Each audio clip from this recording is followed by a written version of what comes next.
16வது ஸ்லோகம். தத்ரைவம் சதி கர்த்தாரம்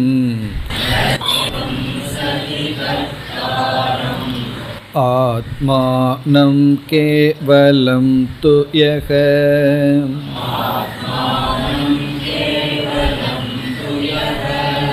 பஷ்யத்யக்ருத புத்தித்வாத் ந ச பஷ்யதி துர்மதிஹி.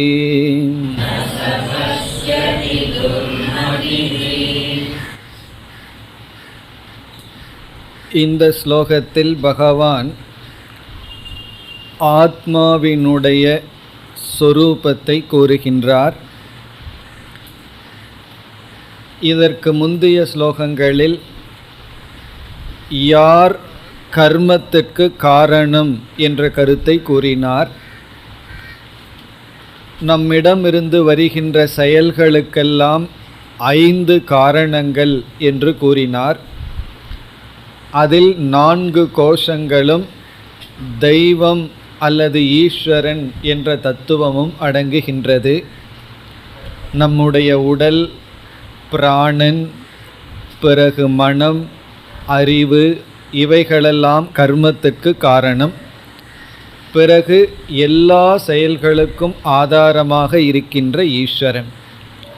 இவைகள்தான் செயலுக்கு காரணமாக இருந்து கொண்டிருக்கையில் ஆத்ம தத்துவம் என்ற ஒன்று எந்த செயலையும் செய்வதில்லை, எந்த செயலினுடைய பலனையும் அனுபவிப்பதில்லை. அப்படி இருக்கின்ற சமயத்தில் இந்த உண்மையை உணராதவர்கள் ஆத்மாதான் செயல் செய்கின்றது என்று நினைக்கின்றார்கள். அதைத்தான் இங்கு கூறுகின்றார். தத்ர ஏவம் சதி, அதாவது முன்கூறிய இந்த 5 தான் கர்மத்திற்கு காரணமாக இருக்கும் பொழுது கேவலம் ஆத்மானம், எதனுடனும் சம்பந்தப்படாத அசங்கமாக இருக்கின்ற ஆத்மாவை கர்த்தாரம் பஷ்யதி, யார் கர்த்தாவாக செயல் செய்வதாக பார்க்கிறார்களோ அவர்கள் ஏன் அப்படி பார்க்கிறார்கள்? அகிருத புத்தித்வாத், அவர்களுடைய புத்தியானது செம்மைப்படவில்லை. பிறகு அவர்கள் யார்? நச பஷ்யதி, அவர்கள் பார்த்தும் பார்க்காதவர்கள். ஏன்? துர்மதிகி, அவர்களுடைய புத்தியானது துர்மதிகி. துர்மதி என்றால் அறிவு, துர்மதி என்றால் தவறான அறிவை உடையவர்கள். இதனுடைய பொழிப்புரையை சென்ற வகுப்பில் பார்த்து முடித்தோம். இதில் இருக்கின்ற சில சொற்களினுடைய விளக்கத்திற்கு இப்பொழுது வரலாம்.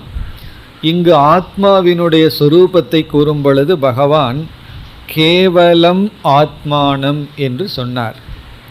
இங்கு கேவலம் என்ற சொல்லுக்கு பொருள் அசங்கம் என்று நாம் பார்த்தோம். எதனுடனும் சம்பந்தப்படாத ஆத்மா, அதாவது ஆத்மா தானாகவும் எதையும் செய்வதில்லை, எதோடு சேர்ந்தும் அது எந்த கர்மத்திலும் ஈடுபடுவதில்லை. இப்போ 2 விதத்தில் நாம் கர்த்தாவாக ஆகலாம். ஒன்று நாமாக செய்தல், இனி ஒன்று செய்பவனுடன் சேர்ந்து கொள்ளுதல். ஒருவன் ஒருவனை கொலை செய்கின்றான், அவனே அந்த கொலை செய்யலாம், அல்லது கொலை செய்பவனுக்கு உதவியாகவும் இருக்கலாம். அப்பொழுது இருவருக்கும் தண்டனை கிடைக்கின்றது. காரணம் என்ன? கர்த்தாவோடு சம்பந்தப்பட்டவனுக்கும் கர்த்தೃத்துவம் விடுகின்றது. ஒருவன் நேரடியாக திருடலாம், அல்லது திருடனுக்கு உதவியாக இருக்கலாம். 2 பேர் திருட செல்கிறார்கள். ஒருவன் திருடுகின்றான், இனி ஒருவன் காவலுக்கு இருக்கின்றான். இப்போ 2 பேரும் பிடிபட்டால் இவன் சொல்ல முடியாது நான் திருடவே இல்லை, வெறும் காவல் மட்டும்தான் புரிந்தேன் அப்படின்னு சொல்ல முடியாது. காரணம் என்ன? திருடுதல் என்ற கர்மத்துக்கு அந்த கர்த்தாவுக்கு இவன் உதவி செய்த காரணத்தினால் இவனும் கர்த்தாவாகின்றான். அப்படி ஆத்மா தானாக எதையும் செய்வதில்லை, செய்து கொண்டிருக்கின்ற உடலோடு ஒட்டி கொண்டிருக்கின்றதே என்றால் உடலுக்குள்ளிருந்தும் அசங்கமாக இருக்கின்றது.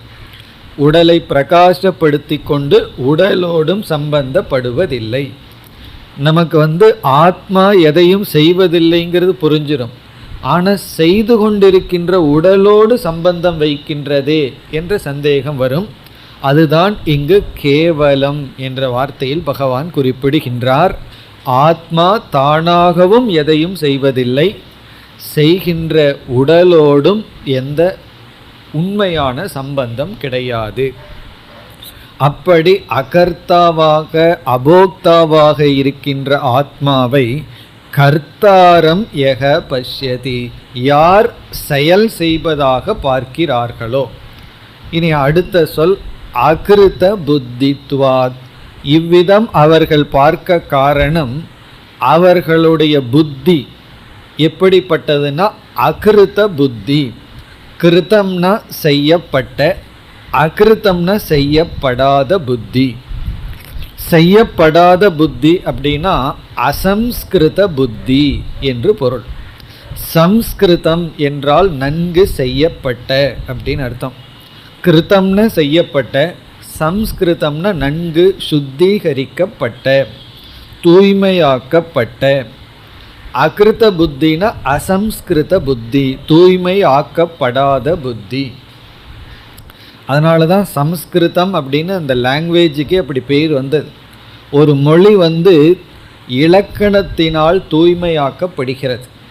இப்போ பால் இருக்குது, அதை அப்படியே வைத்திருந்தால் கொஞ்ச நேரம்தான் இருக்கும், பிறகு கெட்டுவிடும்.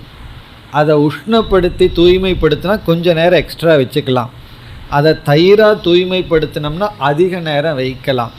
அதை நெய்யாக தூய்மைப்படுத்தும் பொழுது இன்னும் அதிக காலம் வைத்து கொள்ளலாம். அப்படி ஒரு மொழியானது இலக்கணத்தில் புடம் போட்டு இறுதியில் மிக தூய்மையாக இருக்கின்றதாம். அதான் சமஸ்கிருத லாங்குவேஜ், அது இலக்கணத்தில் தூய்மையாக்கப்பட்டது. அதைத்தான் இங்கே பகவான் கிருத புத்தி அகிருத புத்தி என்று சொல்கின்றார். தூய்மையாக்கப்பட்ட புத்தி அது இங்கு இல்லாததனால் அவன் ஆத்மாவை கர்த்தாவாக பார்க்கின்றான். பிறகு இங்கு சங்கரர் கூறுகின்றார், எதனால் தூய்மையாக்கப்படவில்லை, எதனால் தூய்மையாக்கப்பட்டிருந்தால் இவன் இவ்விதம் பார்த்திருக்க மாட்டான்.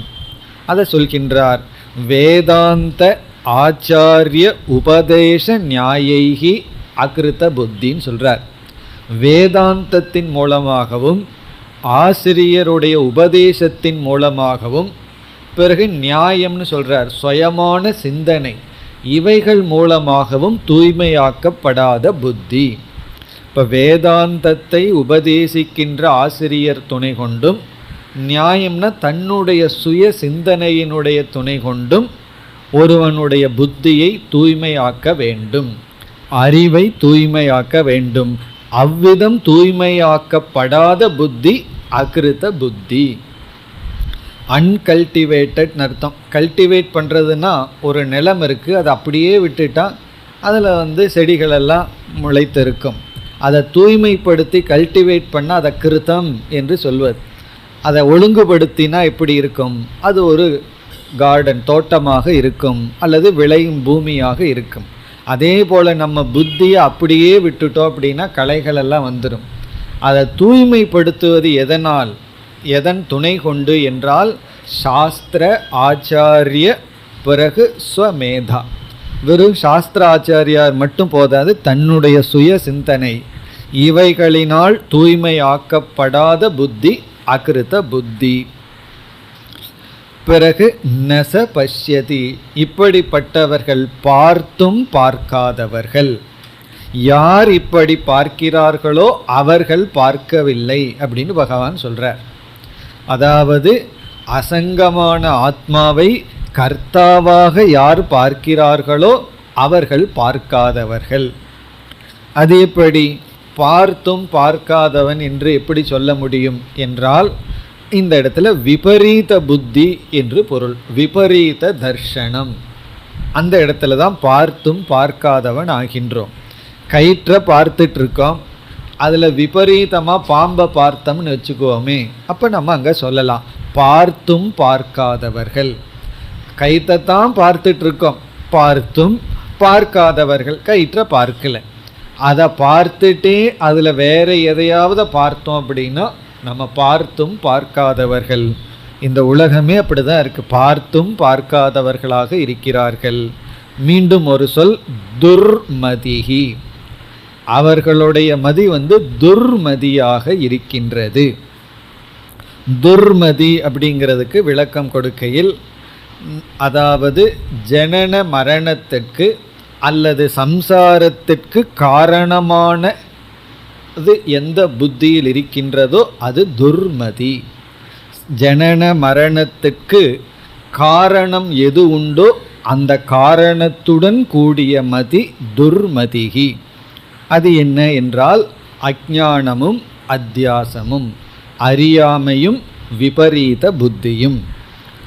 விபரீத புத்தியுடனும் அறியாமையுடனும் ஒரு மனம் கூடியிருந்தால் அந்த மனதை துர்மதி என்று சொல்கின்றோம். அது எதற்கு காரணம்? நம்முடைய சம்சாரம், ஜனன மரணத்துக்கு காரணம். பிறப்பு இறப்புக்கு காரணமான அறியாமையும் அதனுடைய விளைவான அத்தியாசத்துடனும் கூடியிருக்கின்ற மதி, கூடியிருக்கின்ற புத்திக்கு பெயர் துர்மதிகி. அவர்கள் துர்மதியாகவும் அகிருத புத்தியாகவும் இருக்கின்ற காரணத்தினால் அகர்த்தாவான அபோக்தாவான ஆத்மாவை கர்த்தாவாக நினைக்கின்றார்கள். அதாவது நான் உண்மையில் கர்த்தா என்று நினைத்து கொண்டிருக்கின்றார்கள். இனி அடுத்த ஸ்லோகத்தில் இந்த ஞான யோக தலைப்பை பகவான் நிறைவு செய்கின்றார். யஸ்ய நாஹங்கிருதோ பாவக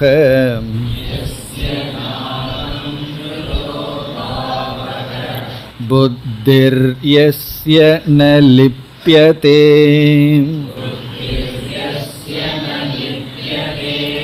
ஹத்வாபி ச இமான் லோகான் ந ஹந்தி ந நிபத்யதே.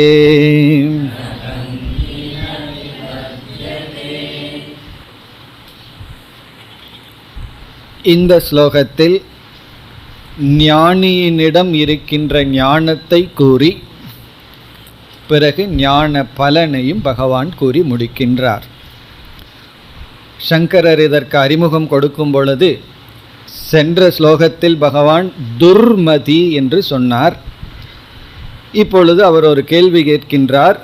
துர்மதி இப்படி இருப்பவன் பிறகு யார் சுமதி என்று கேட்கின்றார். சு என்றால் நல்ல, மதி என்றால் புத்தி. அது யார் என்ற கேள்வியை கேட்டு அதற்கு பதிலை இங்கு பகவான் கூறுகின்றார். சுமதி அப்படின்னா நல்ல சரியான அறிவை உடையவர்கள். அது யார்? இப்போ ஞானியினுடைய ஞானத்தை பகவான் இங்கு வர்ணிக்கின்றார். யாருக்கு இப்படிப்பட்ட அறிவு இருக்கின்றதோ என்று ஞான சொரூபத்தை கூறி, இப்படிப்பட்ட அறிவை உடையவர்களுக்கு இப்படிப்பட்ட பலன் கிடைக்கின்றது என்று இரண்டாவது வரியில் பகவான் குறிப்பிடுகின்றார். இப்போ ஞானியினுடைய ஞானம் முதல் வரியில், பிறகு இரண்டாவது வரியில் அந்த ஞானத்தினுடைய பலன் என்ன? ஞானம் யஸ்ய ந அகங்கிருதக பாவக. யஸ்ய என்றால் யஸ்ய சுமதேகே, யாருக்கு சுமதி யாருக்கு இருக்கின்றதோ அவர்களுக்கு எது இல்லை? அகங்கிருதக பாவக ந. அகங்கிருதக பாவக என்றால் அகங்காரமானது இல்லையோ. யாருக்கு அகங்காரமானது, அகங்காரம்னா இங்கே அகம் கர்த்தா என்ற பாவமானது நீக்கப்பட்டுள்ளதோ, பாதிக்கப்பட்டுள்ளதோ. அகங்கிருதக பாவகன அகங்காரம், உடல் மீது அபிமானம் யாருக்கு இல்லையோ. இங்கு உடல் மீது அபிமானம் யாருக்கு இல்லையோ என்றால் இந்த உடல் வெறும் தோற்றம், மித்தியா என்ற ஞானம் யாருக்கு உண்டோ, யார் நான் கர்த்தா என்று நினைப்பதில்லையோ. இந்த உடல்தான் கர்த்தா, மனம்தான் கர்த்தா, நான் கர்த்தா அல்ல, போக்தா அல்ல என்று யார் நினைக்கிறார்களோ, இப்போ யாருடைய மனதில் நான் கர்த்தா போக்தா என்று நினைப்பதில்லையோ, இப்போ அகங்கிருத பாவக எஸ்ய ந அஸ்தி. பிறகு புத்திர் எஸ்ய ந லிப்யதே, யாருடைய புத்தியானது, எஸ்யன யாருடைய புத்தியானது, ந லிப்யதே, ந லிப்யதே என்றால் பாதிக்கப்படவில்லையோ துயரப்படவில்லையோ, யாருடைய புத்தியில் டிஸ்டர்பன்ஸ் இல்லையோ தொந்தரவு இல்லையோ. இப்போ யாருடைய அறிவில் அகம் என்ற பாவனை இல்லையோ, கர்வம் இல்லையோ, அகங்காரம் இல்லையோ, அது மட்டும் இல்லாமல் இருந்தால் போதாது, யாருடைய மனம் பாதிக்கப்படுவதில்லையோ அதையும் பகவான் கூறுகின்றார். ஒருவர் சொல்லலாம், எனக்கு மனது ரொம்ப தொந்தரவாக இருக்குது, மனது என்னை ரொம்ப டிஸ்டர்ப் பண்ணிகிட்ருக்கு, ஆனால் எனக்கு அகங்காரமெல்லாம் போயிடுது அப்படின்னு ஒருவர் சொன்னால் பகவான் அது பொய்ங்கிறார், அகங்காரம் போகலைங்கிறார். அகங்காரம் போயிருந்தால் மனம் துயரப்படாது, மனம் பாதிப்புக்குள் உள்ளாகாது. இப்போ முதல் வரியில் 2 கருத்தை பகவான் கூறியிருக்கின்றார். யாருக்கு அகங்காரமானது இல்லையோ, யாருடைய மனம் புத்தியானது மனமானது துயரப்படுவதில்லையோ. இதனுடைய பொருள் என்ன என்று இப்பொழுது பார்ப்போம். இங்கே அகங்காரம் போயிடுது அப்படின்னு சொன்னால் ஞானி இனிமேல் நான் சொல்லவே மாட்டான், உடல் மீது முழுமையான அகங்காரம் நீங்கிவிட்டது, தன்னுடைய உடல் மீது முழுமையான அபிமானம் அற்றுவிட்டது என்று பொருள் அல்ல. உறக்கத்தில் நம் உடல் மீது முழுமையான அபிமானம் விட்ட காரணத்தினால தான் உடலில் என்ன நடக்குது, சுற்றி இருக்கிற சூழ்நிலை எப்படி இருக்குதுன்னே தெரிவதில்லை. ஆனால் ஞானி விழித்து கொண்டிருக்கின்றான், செயல்படுகின்றான், சாதாரணமாக நடந்து கொள்கின்றான். அப்பொழுது நாம் எப்படி புரிந்து கொள்ள வேண்டும், இந்த அகங்காரமானது பாதையாகி உள்ளது என்று புரிந்து கொள்ள வேண்டும், பொய்ப்பிக்கப்பட்டுள்ளது என்று புரிந்து கொள்ள வேண்டும். பாதை என்றால் பொய்ப்பித்தல், அது பொய், அது உண்மையல்ல என்று இவன் புரிந்து கொண்டுள்ளான். அந்த ஈகோவில் இருக்கிற அந்த சீடு, அதாவது விதையில் இருக்கின்ற அந்த முளைக்கின்ற தன்மை எரிக்கப்பட்டுள்ளது, அந்த விதை இருக்கிறது போல இருக்கின்றது, அவ்வளவுதான்.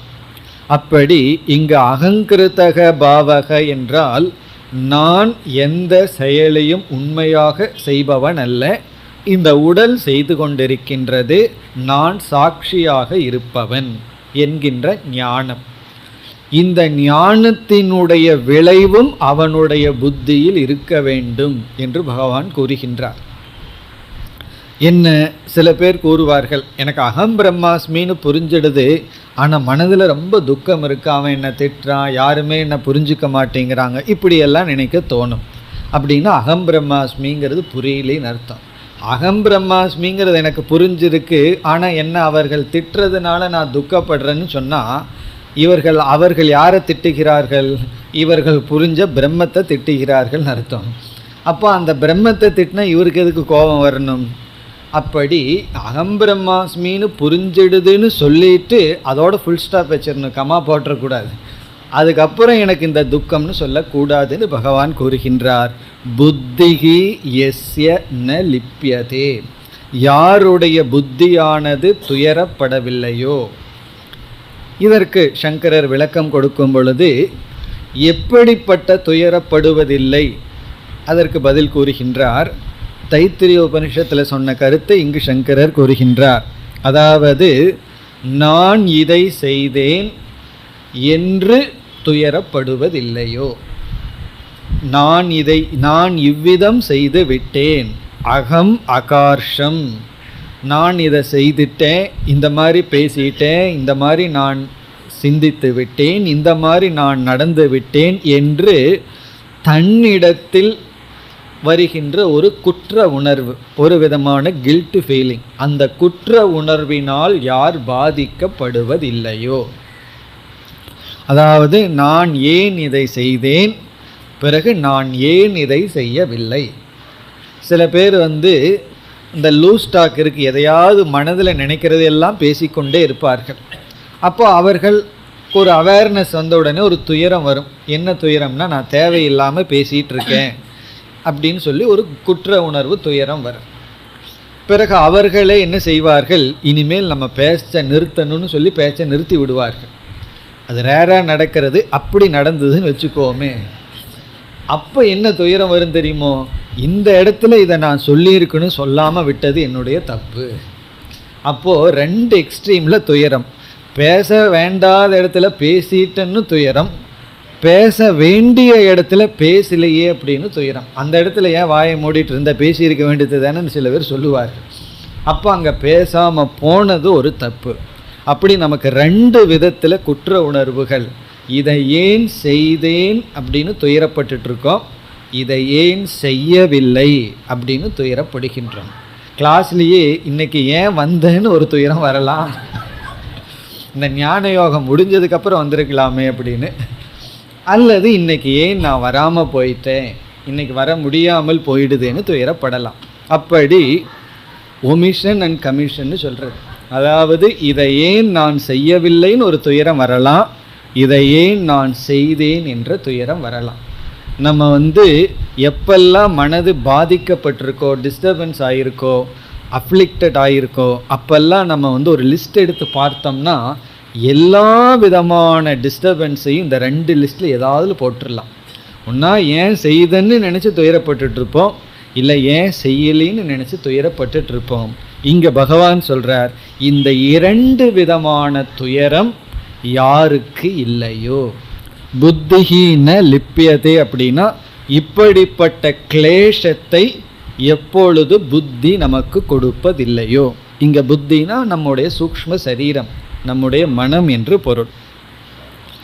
இது வரக்கூடாது, இப்படிப்பட்ட ஒரு மனநிலையை நம்ம அடையணும்னா எஸ்ய நாகங்கிருதோ பாவக, அவர்களுடைய அறிவு எப்படி இருக்க வேண்டும், அகங்காரம் நீக்கப்பட்டிருக்க வேண்டும்.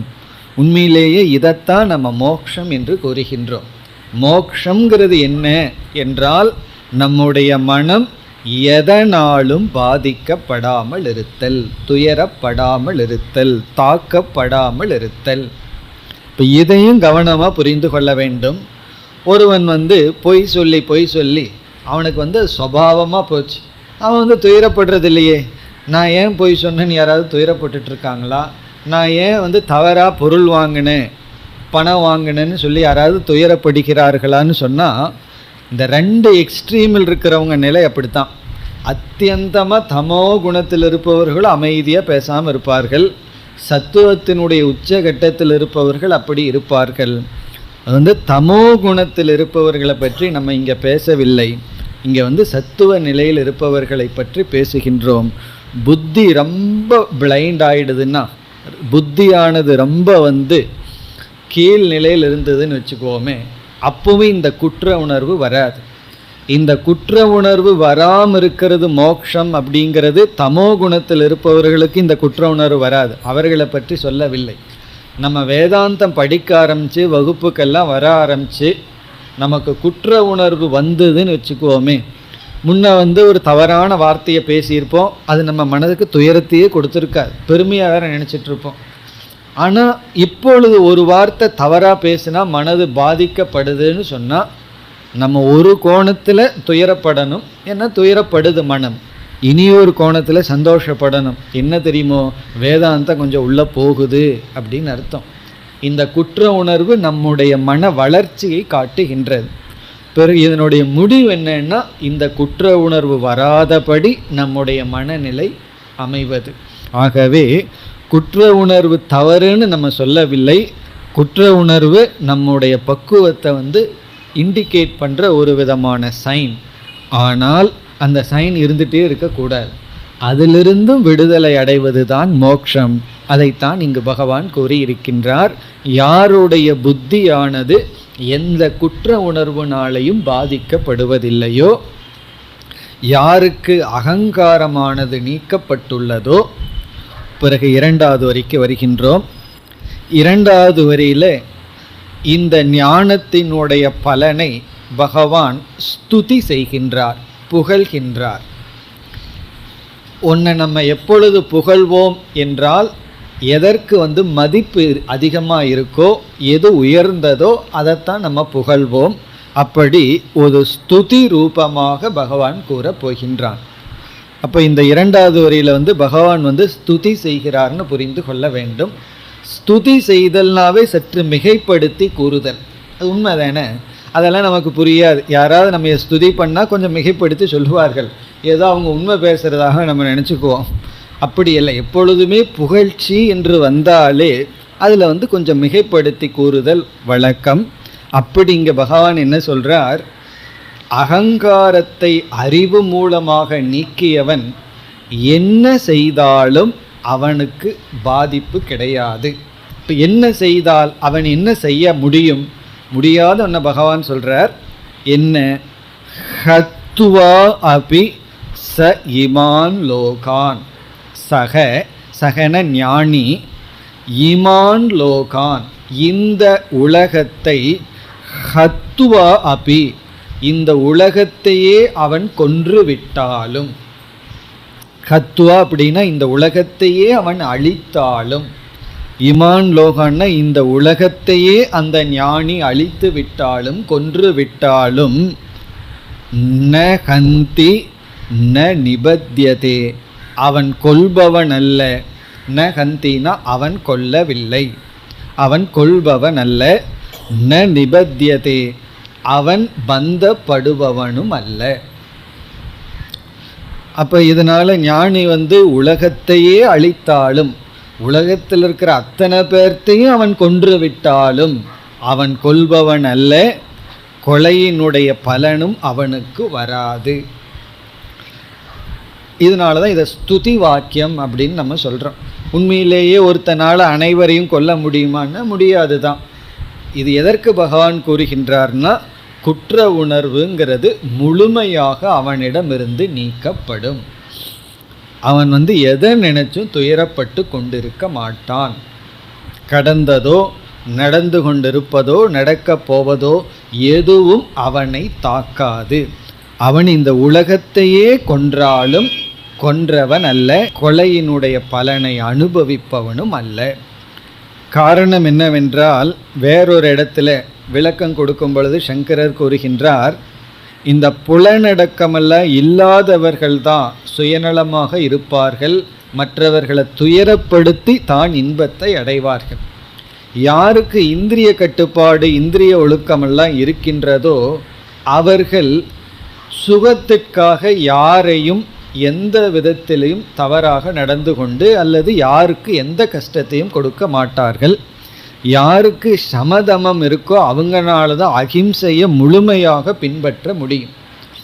ஆகவே இந்த ஞானிக்கு இப்படிப்பட்ட ஞானம் வரணும்னா அவன் அகிம்சையை பின்பற்றுபவனாக இருந்திருப்பான். அப்படி இருக்கையில் அவன் யாருக்கும் கனவிலும் கூட தீங்கை நினைக்க மாட்டான். சர்வபூத ஹிதே ரதாகா என்று சொல்லப்படும். எல்லோருடைய நன்மையில்தான் அவனுடைய புத்தி இருக்கும். அப்படிப்பட்டவன் ஒரு கால், இது நடக்கப் போவதில்லை, அப்படியே நடந்தாலும் இந்த உலகத்தையே அவன் கொன்றாலும் அவன் கொல்பவன் அல்ல, கொலையினுடைய பலனை அனுபவிப்பவனும் அல்ல. இப்போ இமான் லோகான் ஹத்வா அபி, இந்த அபிங்கிற வார்த்தை தான் அப்படி நடந்தாலும். இதிலிருந்து அப்படி நடக்காதுங்கிறது உண்மை. ஒரு கால் அப்படியே நடந்தாலும் அவன் ந ஹந்தி, அவன் கொல்பவன் அல்ல. இப்போ இங்கேயும் நம்ம ஒரு விதமான கான்ட்ரடிக்ஷனை பார்க்குறோம். கொலை செய்தாலும் கொல்பவன் அல்லன்னு ஏன் பகவான் சொல்கிறாருன்னா, இரண்டு திருஷ்டியில் சொல்கிறார். அப்படி உடல் செயல் செய்த போதிலும் அவன் செயல் செய்யாதவன். இப்போ உடல் வேறு ஆத்மா வேறுன்னு வியாபகாரிக திருஷ்டியில் உடல் செய்தாலும் பாரமார்த்திக அப்சல்யூட் ஸ்டாண்ட் பாயிண்டில் ஆத்மாவனுடைய நிலையில் அவன் எதையும் செய்வதில்லை. ந நிபத்தியதேனா அவன் பந்தப்படுவதும் இல்லை. இவ்விதத்தில் பகவான் 13வது ஸ்லோகத்தில் ஆரம்பித்து 17வது ஸ்லோகம் வரை ஞான யோகத்தினுடைய சாராம்சத்தை கூறினார். இதில் ஆத்மா அகர்த்தா அபோக்தா, ஆத்மா எதையும் செய்வதில்லை, எதையும் அனுபவிப்பது இல்லை. இந்த ஞானத்தை யார் உடையவர்களாக இருக்கிறார்களோ அவர்களும் அகர்த்தா அபோக்தா. இப்போ ஆத்மாவினுடைய இந்த தன்மை ஆத்ம ஞானிக்கும் வருகின்றது.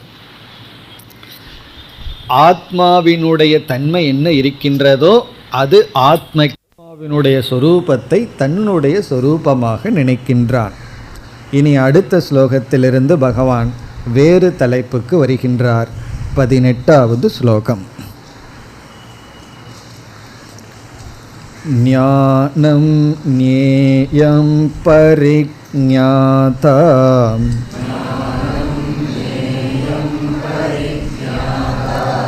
த்ரிவிதா கர்ம சோதனா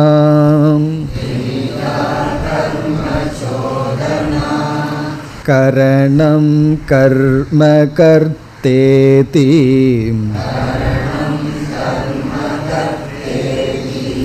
த்ரிவித கர்ம சங்கிரக.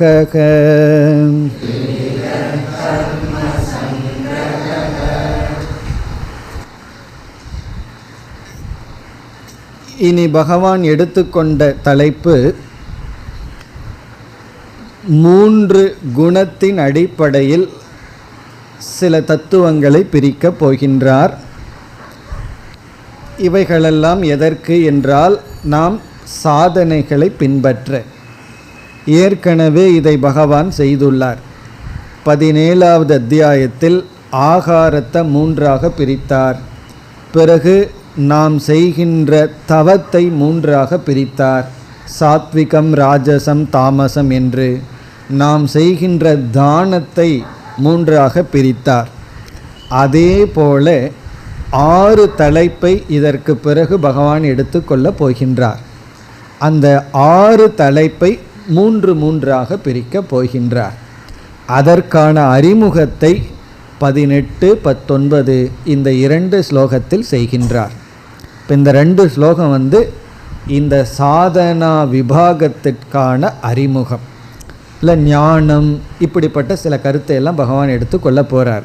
ஞானம் கர்ம கர்த்தா இந்த தலைப்புகளை எல்லாம் எடுத்துக்கொண்டு இதில் எது சாத்விகமான ஞானம், ராஜசமான ஞானம், தாமசமான ஞானம், எது சாத்விகமான கர்த்தா, யார் ராஜசமான கர்த்தா, இப்படியெல்லாம் பகவான் பிரிக்க போகின்றார். இதெல்லாம் எதற்குனா ராஜச தாமசத்தை விட்டு சாத்விகமானதை நாம் எடுத்துக்கொள்ள வேண்டும். அப்படி 6 டாப்பிக்கு இனிமேல் பகவான் எடுத்துக்கொள்ள போகின்றார்.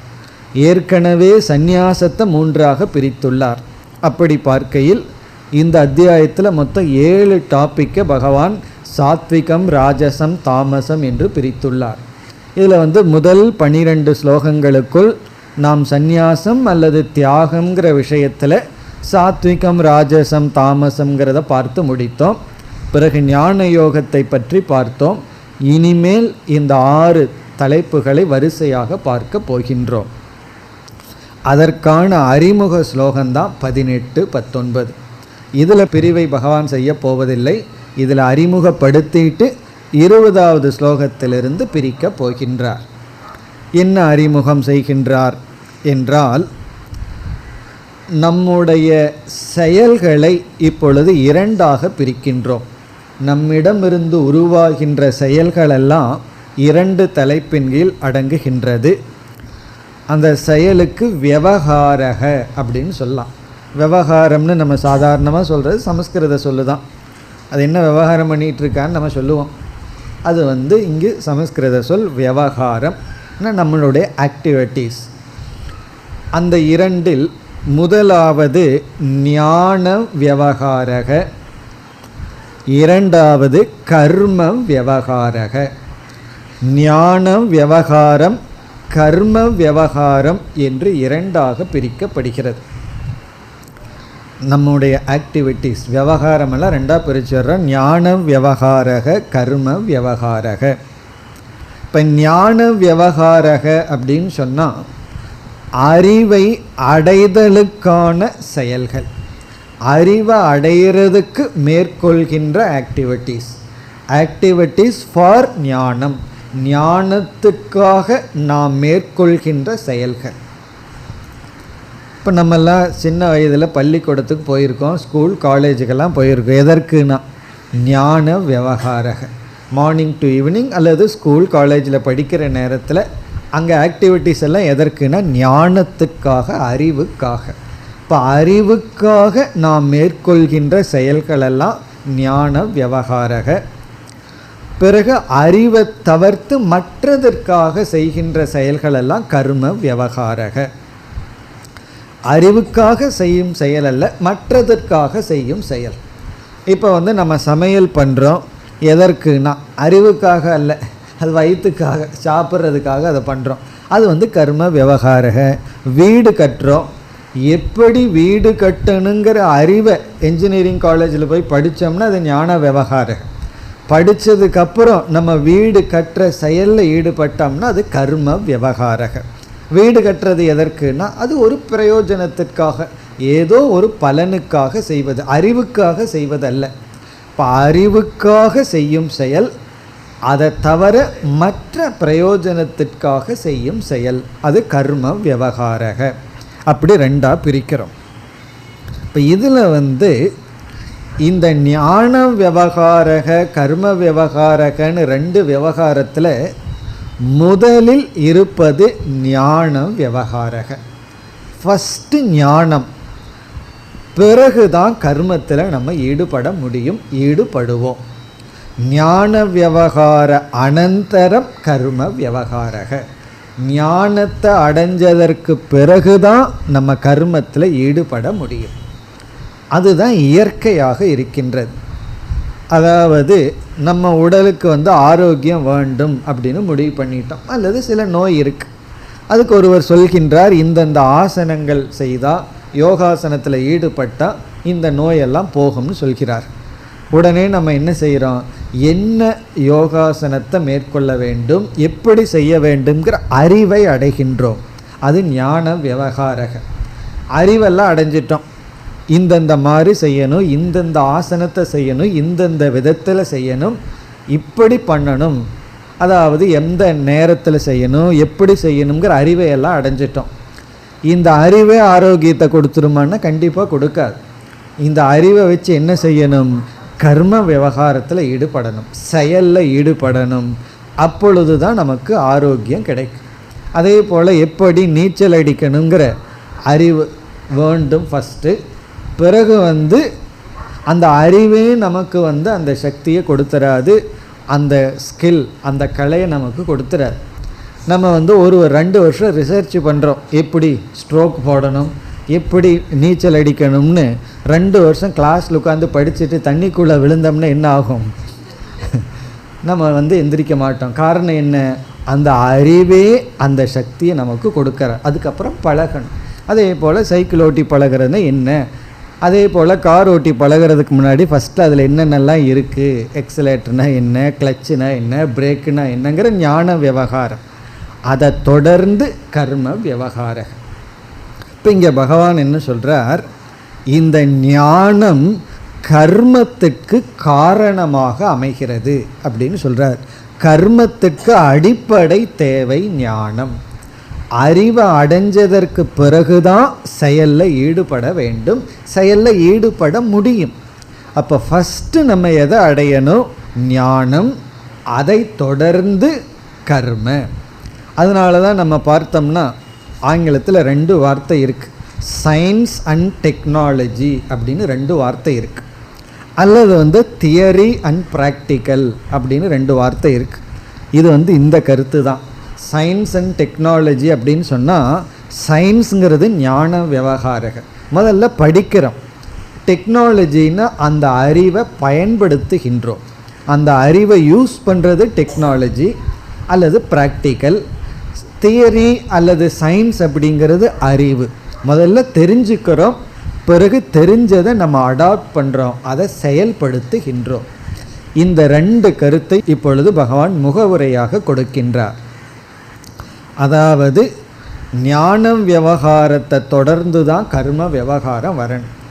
இப்போ ஒருவனுடைய கர்மம் சரியாக அமையவில்லை அப்படின்னா அதுக்கு என்ன காரணமா, ஞான விவகாரத்தில் ஏதோ கோளாறுன்னு அர்த்தம். இவன் அரைகுறையாக படிச்சுட்டு சரியாக படிக்காமல் இவன் கர்மத்தில் ஈடுபட்டான்னு சொன்னால் அது சரியாக அமையாது.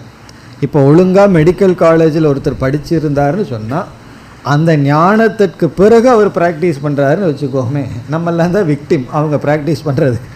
நம்ம ஒழுங்கு ஆனோம் அப்படின்னா அது எதை குறிக்கின்றதுன்னா அவருடைய ஞான விவகாரமும் ஒழுங்காக இருந்திருக்குன்னு அர்த்தம்.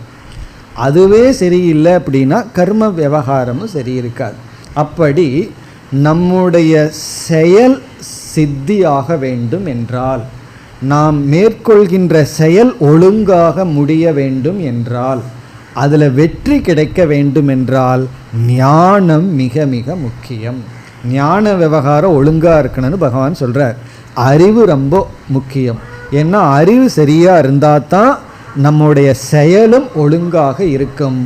அந்த செயலை நிர்ணயிப்பதே யார்னா நம்மிடம் இருக்கின்ற அறிவு. இதெல்லாம் எல்லா விஷயத்துலையும் இது பொருந்தி வரும்.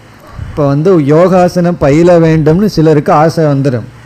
அறிவு ரொம்ப முக்கியம். எதை பண்ணணும், எப்படி பண்ணணும். ஒரு 20 இட்லி சாப்பிட்டு ஒரு தலைகீழாக நின்று ப்ராக்டிஸ் பண்ணார்னு வச்சுக்கோமே, என்ன ஆகிறது? அப்போது எந்த கண்டிஷனில் இந்த ஆசனத்தை பண்ணணும், எவ்வளவு பண்ணணும், இந்த அறிவு ரொம்ப முக்கியம். இந்த அறிவுடன் ஆசனம் பண்ணார்னா நல்லா இருப்பார். இல்லை அப்படின்னா ஆசனம் பண்ணுறதுக்கு முன்னாடி எப்படி இருந்தாரோ அதை விட மோசமாயிருவார். அப்படி இந்த செயல் நமக்கு பாதிப்பு வரக்கூடாதுன்னா ஞான விவகாரம் ஒழுங்காக இருக்க வேண்டும். அதனால தான் நம்முடைய லைஃப்பையே பார்த்தோம்னா ஃபஸ்ட்டு ஸ்டூடெண்ட் லைஃப்.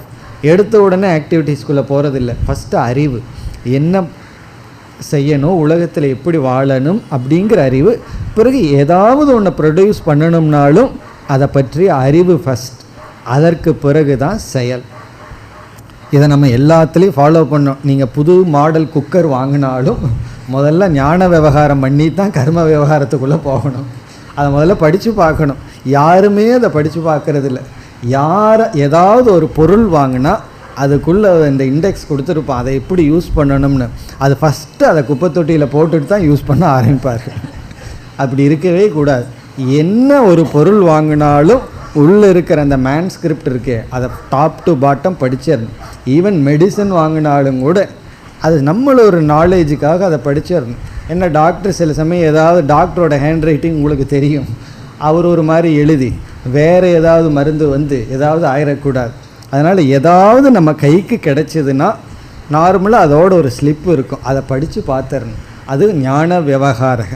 அதுக்கப்புறம் அந்த மாத்திரையை முழுங்கலாமா வேண்டாமா, என்ன பண்ணலாம். ஏன்னா சில டேப்லெட்டை முழுங்கக்கூடாது, சில டேப்லெட்டை எப்படி சாப்பிடணும் அதெல்லாம் எழுதி வச்சுருக்கோம். அதெல்லாம் பார்க்காம ஃபஸ்ட்டு அந்த ஞான விவகாரம் இல்லாமல் தான் கர்ம விவகாரமே ஆரம்பிக்கின்றது. அப்படி இருக்கக்கூடாதுன்னு பகவான் இங்கே எச்சரிக்கின்றார். இந்த ஞானந்தான் கர்மத்திற்கு காரணம், கர்மத்தினுடைய தரத்திற்கும் காரணம் என்று சொல்லி பிறகு ஞானம், கர்ம, கர்த்தா இவைகளையெல்லாம் பகவான் 3 பிரிக்க போகின்றார். இப்போ இதில் ஞானம் கர்மத்திற்கு காரணம்னு பார்த்தோம். இப்போ ஞானம் அங்கம், கர்மம் அங்கி. ஏன் அப்படி சொல்கிறோம்னா, எந்த ஒரு மாற்றமுமே கர்மத்திலிருந்தான் வருமே தவிர ஞானத்தினால வரவே வராது. ஒரு சேஞ்ச் அறிவுனால வராது, செயலுனால தான் ஒரு மாற்றம் நமக்கு வரும். ஏன்னா ஞானம்ங்கிறது இருக்கிறத காட்டி கொடுக்கறது தான் ஞானமே தவிர ஞானம் மாற்றத்தை கொடுக்காது. அப்போ நம்ம என்ன புரிஞ்சுக்கணும், நம்ம மனதில் சுத்தி வர வேண்டும் என்றால் சித்த சுத்தி தேவை. நம்ம மனம் சம்ஸ்கிருதம் ஆகணும்னு சொன்னால் செயலில் தான் ஈடுபட்டாகணும், தவத்தில் தான் ஈடுபட்டாகணும். வெறும் படிப்பும் ஆராய்ச்சி மட்டும் நமக்கு போதாது, அதை வச்சுட்டு நம்ம செயலில் ஈடுபட வேண்டும். இதெல்லாம் ஒரு விதமான ஞானம், அதாவது கர்மத்துக்கு அங்கமாக இருக்கின்ற ஞானம், கர்மத்துக்கு காரணமாக இருக்கின்ற ஞானம் ஒன்று. இது எல்லா அனாத்ம ஞானமும் இதுதான். ஆனால் ஒரு ஞானம் இருக்கு, அது விதிவிலக்கு, இந்த ஞானத்துக்குள்ளே வராது. அது ஆத்ம ஞானம். இந்த ஆத்ம ஞானம்ங்கிறது கர்மத்தினுடைய சித்த சுத்தியெல்லாம் ஆனதினுடைய விளைவாக இறுதியாக வருகின்ற ஞானம். அந்த ஞானம் ஞானமே முடிவு. அந்த ஞானத்திற்கு பிறகு ஒன்று செய்வதற்கு இல்லை. அந்த அறிவே நமக்கு பலனை கொடுத்து விடும். அப்படி நம்ம ஞானத்தை இப்போ ரெண்டாக பிரிக்கிறோம். ஒரு ஞானம் கர்மத்தின் மூலமாகத்தான் பலனை கொடுக்கும். இனி ஒரு ஞானம் ஞானமே பலனை நமக்கு கொடுக்கும். அப்படி ரெண்டு ஞானமாக பிரிக்கிறோம். கர்மத்தின் மூலமாக பலனை கொடுக்குற ஞானம்தான் அதிகமாக இருக்குது, நம்மளுடைய அனுபவத்தில் ப்ராக்டிக்கலாக இருந்துகிட்ருக்கு. ஆனால் வேதாந்தத்தில் அல்லது மற்ற சில இடங்களில் ஞானமும் முடிவாக இருக்கின்றது. அதைத்தான் ஞானத்தினால் மட்டும் மோட்சம்னு சொல்கிற இடத்துல. அதுக்கு ஒரு உதாரணம் பார்த்தா நமக்கு புரிஞ்சிடும். நமக்கு தெரிஞ்ச உதாரணம் தான். 10 பேர் ஆற்ற கிடக்கிறான், அவன் 9 பேர்த்த எண்ணுகின்றான், தன்னை எண்ணவில்லை. இப்போ அவன் 10வது ஆள் யாருன்னு தேடிக்கொண்டு இருக்கின்றான். ஒருவர் அவனுக்கு அறிவை புகட்டுகின்றார், நீ ஒன்றை கவுண்ட் பண்ண மறந்துட்டு 10வது மனிதன் நீ தான் அப்படிங்கிற அறிவை கொடுக்கிறார். இப்போ இந்த அறிவை அவன் அடைவதும் 10வது மனிதனை அடைவதற்கு எவ்வளவு கேப் இருக்குது என்று கேட்டால் அந்த இடத்துல கேப்பே கிடையாது. ஞானம் இஸ் ஈக்குவல் டு பிராப்தி, ஞானமே அடைதல். இது ஒரு விதிவிலக்கு. ஆனால் மற்ற ஞானம் அப்படி இல்லை. நான் மன தூய்மையை அடைய வேண்டும் என்ற ஞானம் is not equal to mind purification. யோகாசனங்களெல்லாம் செய்தால் உடல் ஆரோக்கியமாக இருக்கும், ஞானமே பிராப்தி அல்ல. மற்ற எல்லா இடத்திலையும் ஞானம் கர்மத்தின் மூலமாக பலனை கொடுக்கும். ஆத்ம விஷயத்தில் மட்டும், சித்த வஸ்து விஷயத்தில் மட்டும், ஏற்கனவே தூய்மையாக இருக்கிற ஆத்மஸ்வரூபத்தில் மட்டும் ஆத்மாவை புரிஞ்சுக்கிறதும் ஆத்மாவை அடைதலும் ஒன்று. ஏன்னா இந்த இடத்துல அதை நம்ம குழப்பிக்கொள்ளக்கூடாது.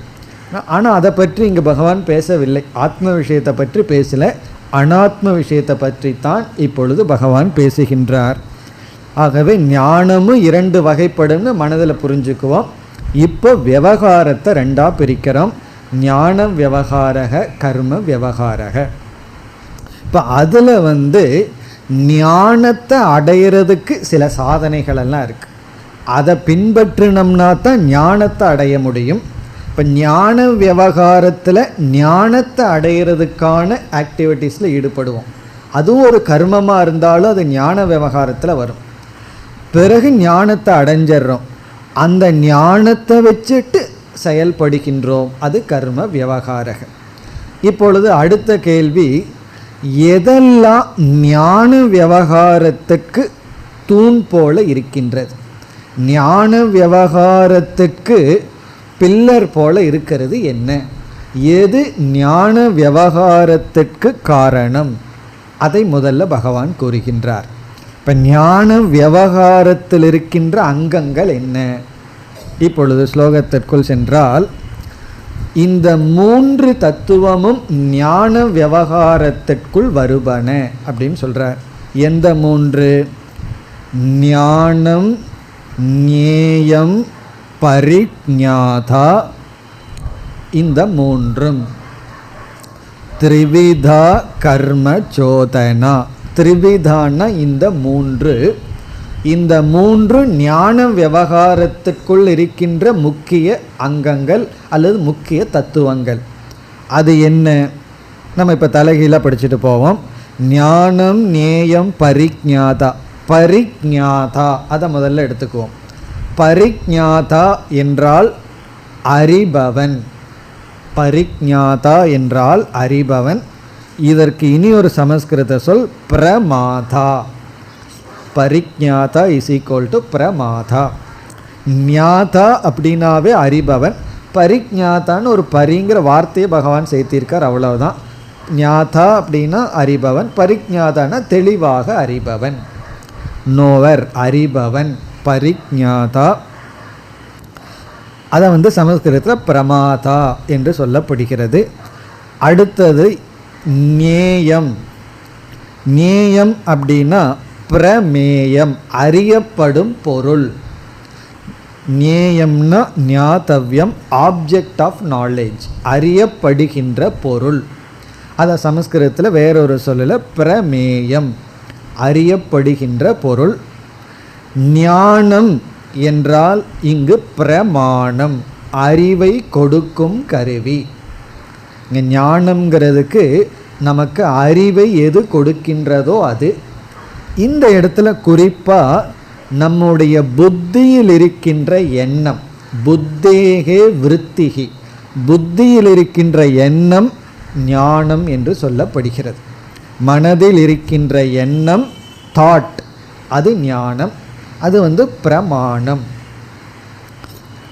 ஞானம்னா மனதில் இருக்கின்ற எண்ணம், ஞேயம் அப்படின்னா அறியப்படும் பொருள், ஞாதா பரிஜாதான அறிபவன். அதாவது ஞான விவகாரத்தில் இந்த மூன்றுக்கு முக்கிய பங்கு இருக்குன்னு அர்த்தம். ஒரு ஞானம் நமக்கு வரணும்னா இந்த மூணு பர்ஃபெக்டாக இருந்தால் தான் ஞானம் பர்ஃபெக்டாக வரும். இந்த மூன்றில் ஏதாவது ஒரு இடத்துல கோளாறு இருந்ததுன்னா ஞானத்திலையும் தவறு விடும். அதாவது அறிபவன் ஒழுங்காக இருக்கணும், அறிபவன் அறிபவனாக இருக்கணும். இப்போ எம்எஸ்சி கிளாஸில் போய் உட்காரணும்னா அந்த ஞாதா எப்படி இருக்கணும்னா பிஎஸ்சி படித்தவனாக இருக்கணும். பிஎஸ்சி ஒழுங்காக படித்து முடித்தவன் தான் எம்எஸ்சியில் என்ன டீச் பண்ணுறாங்களோ அந்த அறிவுக்கு தகுதியானவன். அப்போ ஞாதா சரியானவனாக இருக்க வேண்டும். நேயம், அறியப்படும் பொருள் மறைக்கப்பட்டிருக்கூடாது, தெளிவாக இருக்கணும். அப்போ அறியப்படும் பொருள். பிறகு ஞானம் அப்படின்னா புத்தி விருத்தி சரியாக இருக்கணும். அப்படி புத்தியில் இருக்கிற எண்ணம் சரியாக இருக்கணும்னா அந்த எண்ணத்தை கொடுக்கிற இந்திரியங்கள் எல்லாம் ஒழுங்காக இருக்க வேண்டும். அப்படி இந்த மூன்று தான் ஞான விவகாரத்தில் இருக்கின்ற முக்கிய கருத்துக்கள் அல்லது முக்கிய பங்கு வகிக்கின்ற தத்துவங்கள். இது என்ன சொல்கின்றார், இந்த மூன்று சரியாக இருந்தால் நமக்கு ஞானம் வரும். இந்த ஞானம் எதற்கு காரணம்? முதல் வரியில் கடைசி சொல் கர்ம சோதனா. கர்ம சோதனா என்றால் கர்மத்துக்கான காரணம். இங்கு சோதனா அப்படின்னா காரணம் அப்படின்னு அர்த்தம். ஹேதுகு, கர்ம சோதனான்னா கர்ம ஹேதுகு, கர்ம பிரவர்த்திகா. நம்ம கர்மத்தில் பிரவர்த்தி பண்ணுறது இந்த மூன்று சரியாக இருந்து அதனால் கிடைக்கின்ற ஞானம்.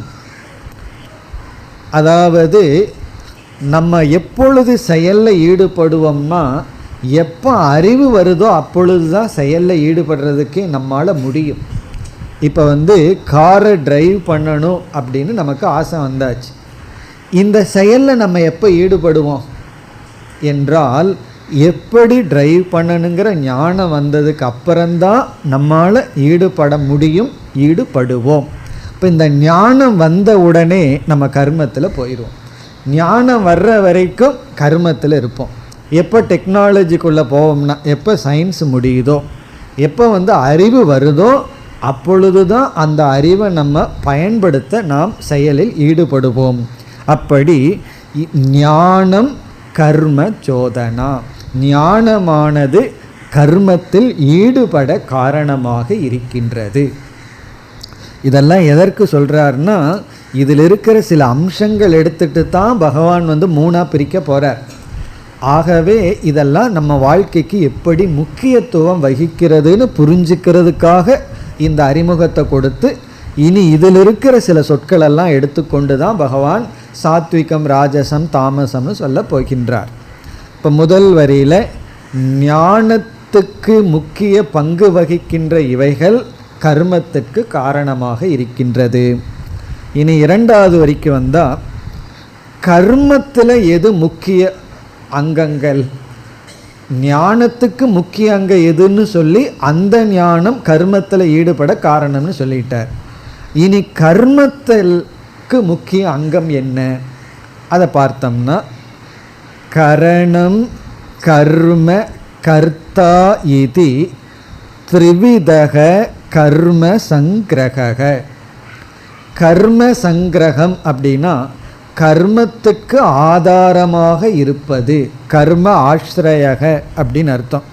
கர்மத்தின் தங்குமிடம், கர்மத்திற்கு ஆதாரமாக இருப்பது த்ரிவிதக, இந்த 3 தத்துவங்கள். ஒரு செயல் சக்சஸ்ஃபுல்லாக இருக்கணும் அப்படின்னா இந்த 3 ரொம்ப முக்கியம்னு அர்த்தம். ஞானம் சரியாக வரணும்னா மேல் சொன்ன 3 ஒழுங்காக இருக்கணும். அறிபவம் ஒழுங்காக இருக்கணும், அறியப்படும் பொருள்லையும் குறை இருக்கக்கூடாது, அறிவை கொடுக்கும் கருவியும் ஒழுங்காக இருக்கணும். பிறகு செயல் வெற்றி அடைய வேண்டும் என்றால் அதுக்கு முக்கிய அங்கமாக இருப்பது என்ன? இந்த 3 எவைகள்? இப்போ கடைசியிலிருந்து வருவோம். கர்த்தா. கர்த்தா அப்படின்னா செயல் செய்பவன். கர்த்தா. இந்த கர்த்தாவை பகவான் 3 சொல்ல போகிறார். சாத்விகமான கர்த்தா, ராஜசமான கர்த்தா, தாமசமான கர்த்தான்னு சொல்ல போகிறார். Who is right person, right doer. இப்போ கர்த்தா. பிறகு 2வது கர்ம. கர்ம அப்படின்னா நாம் எதை செய்கின்றோமோ அது, ஆப்ஜெக்ட் ஆஃப் ஆக்ஷன், எதை செய்யறோமோ அது கர்ம. கரணம் அப்படின்னா இன்ஸ்ட்ருமெண்ட், எந்த கருவியின் மூலமாக கர்மத்தில் ஈடுபடுகின்றோமோ. இந்த 3 நல்லா இருந்தால் தான் கர்மமானது வெற்றி அடையும்.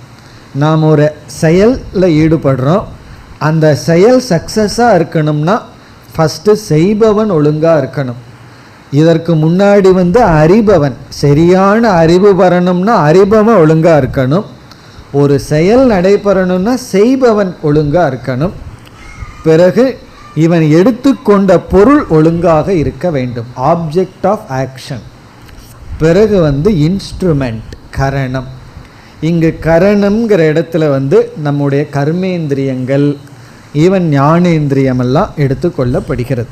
ஞானேந்திரியம் ஞானத்துக்கு சென்றாலும் செயலுக்கும் அது பயன்படுகின்றது. இப்போ அறிவை அடைகிறதுக்கும் கண் பயன்படுகிறது, பிறகு கர்மத்திற்கும் கண்ணானது பயன்படுகின்றது. கண்ணை அறிவுக்கு பயன்படுத்தினா அது அங்கே பிரமாணமாகின்றது. கண்ணு கர்மத்துக்கு பயன்படுத்தினா அது கருவி ஆகின்றது. அப்படி இந்த கண் 2 விஷயத்தில் இருக்கு. அதாவது ஒரு புஸ்தகத்தை நம்ம படித்தோம் அப்படின்னா அந்த இடத்துல கண் பிரமாணம். பிறகு ஒரு ஆக்டிவிட்டிஸ், எந்த செயலுக்குமே கண் தேவைப்படுகின்றது. இப்போ கர்மத்துக்கும் நம்ம கண்ணை பயன்படுத்துகின்றோம். அப்படி கரணம்னா நம்மிடம் இருக்கின்ற இன்ஸ்ட்ருமெண்ட்.